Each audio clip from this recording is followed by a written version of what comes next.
Hi, so good to see you, Yuni. Yeah, good to see you, Russell. How are you? Really great. It's been a little while since we got to talk, but I was Yeah. so glad that you agreed to make a video with me today. Yes, I'm glad. No problem.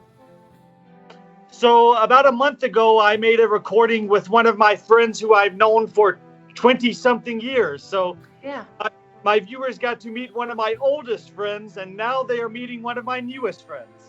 Yes, sounds great. I'm excited for this. Very cool. So, introduce yourself a little bit for us. Anything you want us to know about you? Yes. So my name is Uni Wolf, and I was born and raised in Japan.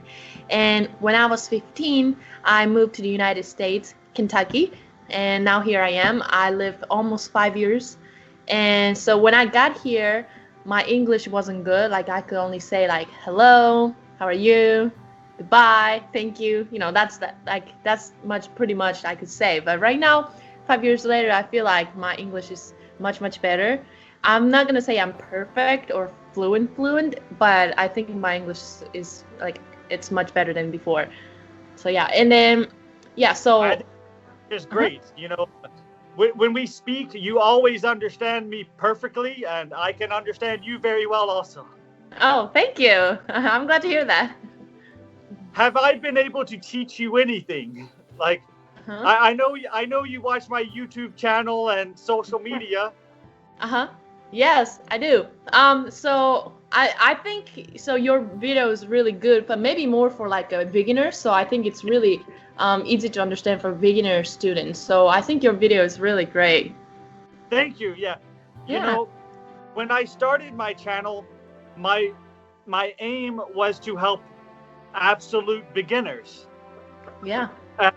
So a lot of the first people that were watching my videos were people just starting out. So I taught things like colors or days of the week. And then Yeah.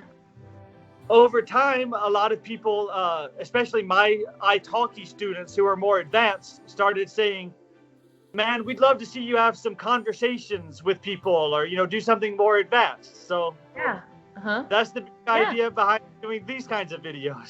Yeah, I think this is perfect. Yeah, I hope people will learn new things from this video.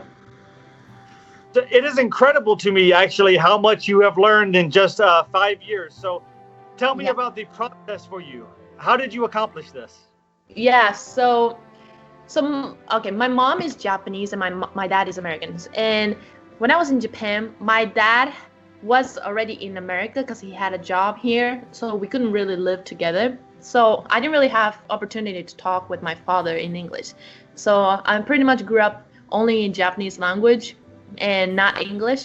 But so in Japan, everybody start learning English when we enter middle school, which is about 12 to 13 years old. I was about 13 years old, and we started learning from ABC in that age. So it's really late compared to other countries like China, Taiwan, Korea.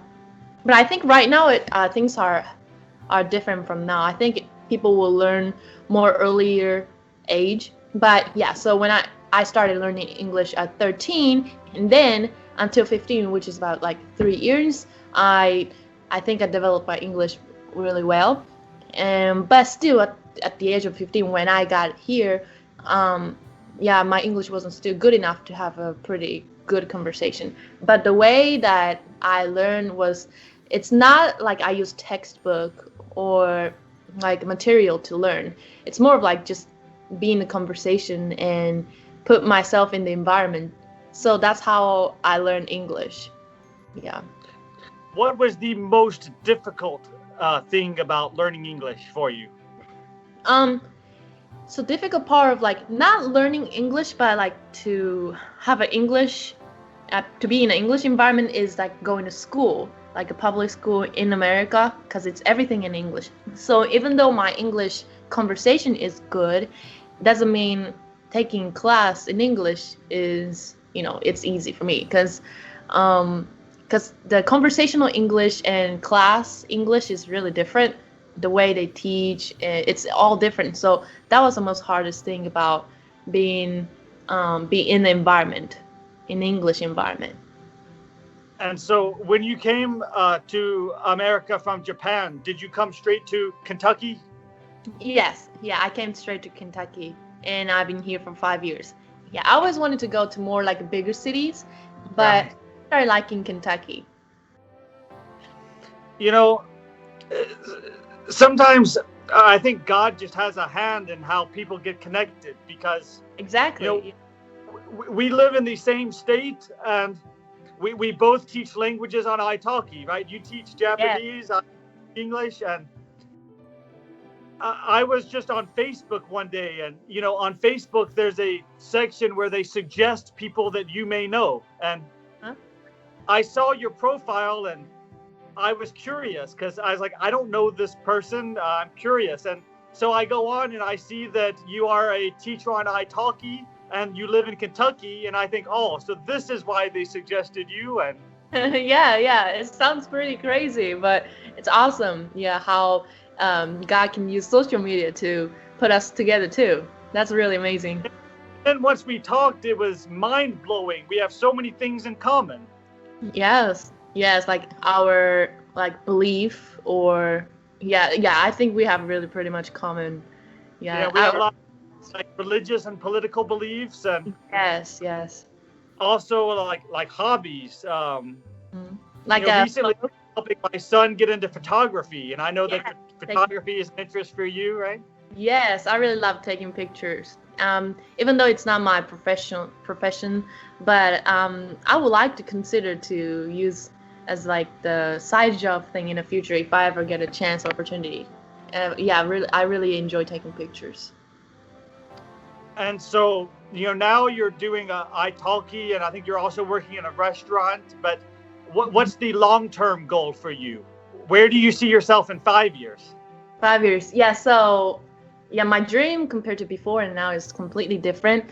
But so I really want to be a flight attendant, and I specifically want to work for like Japanese airlines.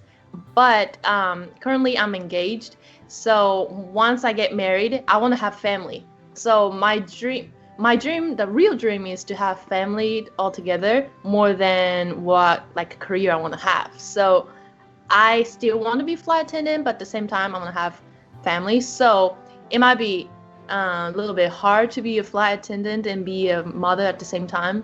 Yeah. So yeah, so this one I'm still not really sure. Like, depends on whether I have kids by then or not. Yeah. So And yeah, I mean, the wedding is coming pretty soon, right? Like 3 months from yeah, now, maybe? yeah. June 26th, Saturday, 2021. Like almost Yeah. three months. And congratulations. Thank you so much. Thank you so much. But after the wedding, you plan to stay in Kentucky? Yes, we are. Mhm. Good, because I want to meet up with you guys, go camping or go Yeah, hiking, take some photographs, something. yeah, definitely. We could do that since we live really close to each other. Yeah, I mean, just about an hour apart, not far at all. No, it's not far at all. Yeah, it's close drive. And I think, did you see the pictures I had posted where my son had taken some photos of the waterfall and everything? Yeah, the with the film camera, correct? That's right. Yes, yes. Those are really good. I like those kind of the filter. Yeah. There's something about shooting on film. It has, the color temperature and the grain and the mood. It's, you Yes. know, even though it was shot 2 weeks ago, it still looks like the 1970s or some other Yes. classic. Exactly. Yeah. That's really cool about taking picture with the film camera. Yeah, it's totally different from taking picture from the phone. Right. And you get the satisfaction of, Looking at it. right, holding it in your hand, right? Yeah. Yeah, those are beautiful. I like Is them. it? Yes, they are. So tell me more about your teaching Japanese. Do you specialize with children, adults, beginners, just whatever you want to Yeah. say? Yeah, so okay, so in in the May 2020, so past May, I started teaching Japanese. I've had experience teaching Japanese, but like directly with my friends or nothing like not as a job. But I teach Japanese and I really enjoyed it. I'm really passionate about teaching my language, even though I don't have any certificate or anything. I just love teaching Japanese, and then I've always used italki for a long time ago. So I always wanted to be a teacher on italki, and then I finally became a teacher, and then so far I think I taught like almost 700 lessons so far. And then so the level that I teach is just from beginner, absolute beginner to like advanced, but not like business Japanese. Because since I came to America when I was 15, my brain is stopped in 15, so I don't speak any business Japanese. So I cannot teach those kind of Japanese. But yeah, I can speak like the regular conversational advanced level. I can do that. And the age, it's really random. Like I can teach any age. So my youngest one is 5. He just turned 6, but he was 5. And then oldest one, I don't know exact age, but I think it's like 80 or late 70s. So I don't know exact the age, but yeah, I teach like wide range of age people. Yeah. And they're from different countries too. Like some people from Asia, Africa, Europe, and a lot from America too. So it's pretty cool. So like the old students, the ones that are like 70 or 80, what is their motivation to learn Japanese so late in life? Oh yeah, I should have asked why exactly, but I think it's because he and his daughter was taking my lesson together. So like 2 of them taking together. So maybe because he wanted something to learn with his daughter. So maybe it's not because he wants to go somewhere, but it might be as his hobby or enjoyment. While because it's quarantine, has nothing to do. So that's probably why he was doing. Yeah, you just brought up something that's been very interesting for me because, I started as a community tutor on italki in almost exactly 1 year ago. It was it was early March of last year. And okay, so when the COVID started. Exactly. And when I had applied, you're going to think this is funny, but my goal was to do just enough to be able to buy 1 extra lunch every week. I did not think it would be busy. I thought maybe 1 or 2 hours every week I would talk to somebody, make a few dollars, go get some lunch, and I would be happy. Yeah. I'm pretty much the same way too. But then the whole world goes on lockdown, and I think in my second week of being live, and available, I gave like 45 lessons, and I was blown away. I could not believe. And yes. And now every week I'm doing 5 or 6 hours every day.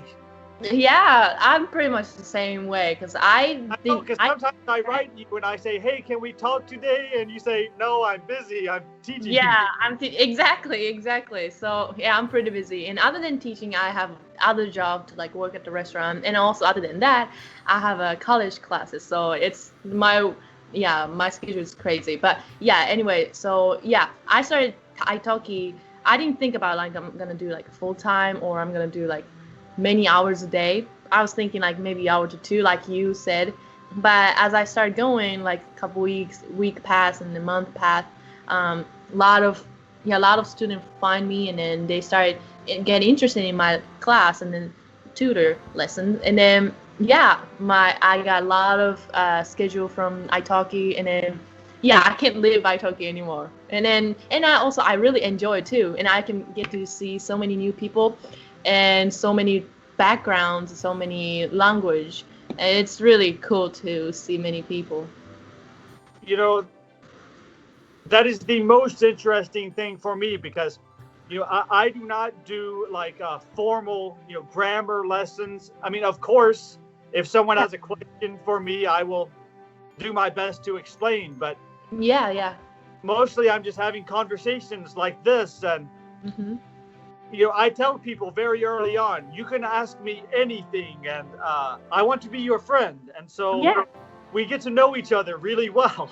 Yes, yes, exactly. I'm the same way too. So since I do not have any certificate or any professional experience on teaching Japanese, so I cannot teach like a deep part of grammar rules. But as I start teaching, I start getting like I start discovering my own language, which I did not know unless I started teaching Japanese. So yeah, as I was teaching, I start getting like, oh, this is how they perceive my language. Like I didn't even think it that way. So yeah, this is not Yeah, just teaching, but I also get to know so many things about my language. absolutely. I mean, sometimes they ask me questions, and I think, wow, that's a good question. Yeah, yes, yes. Yeah, it's like people like, why this Japanese is this way? And I'm like, I don't know, but that's it. It makes sense. If I was learning Japanese, then I'll be the same way. I'll ask the same question. But I did not learn language. I did not learn Japanese. I grew up with it. So Right. there's some part that I cannot explain it. Like I just tell them that this is what it is. So exactly, yeah.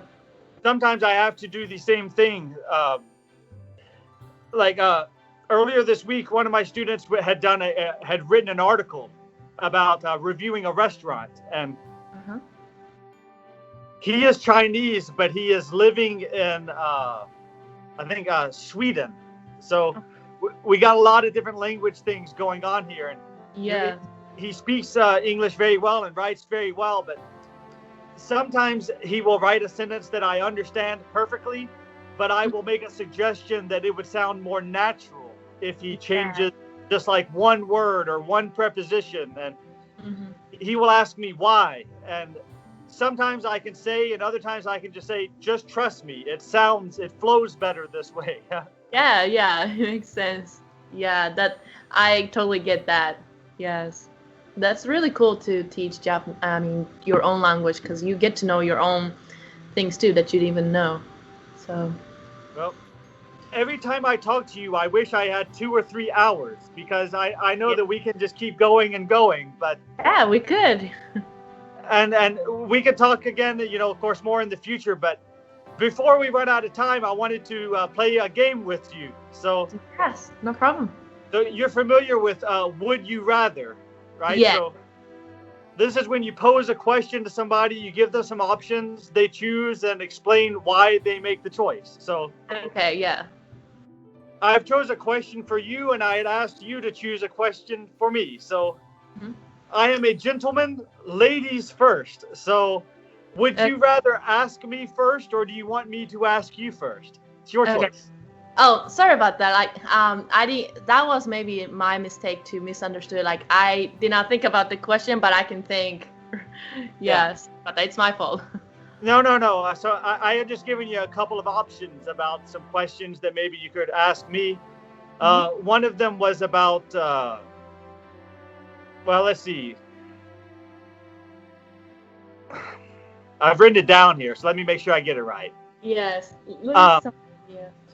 I had said you could ask me, would you rather attend a pool party or a formal ball?